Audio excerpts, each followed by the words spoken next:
Nai-stress o pagod ka na ba? Gusto ko lang ipaalala sa'yo na kahit gaano ka ka-stress ngayon, wag na wag kang sumuko sa mga pangarap mo. Kailangan mong tandaan parati na magtiwala ka sa progress na nangyayari sa buhay mo.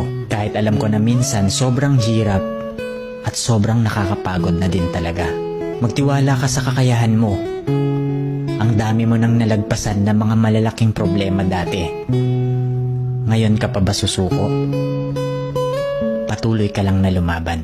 Yung pakiramdam mo ngayon na nahuhuli ka na sa buhay, siguro dahil nakikita mo yung mga kakilala mo o yung mga kaibigan mo, pakonti-konti may na-achieve na sila. Parati mong tandaan na lahat tayo ay may kanya-kanyang timeline sa buhay.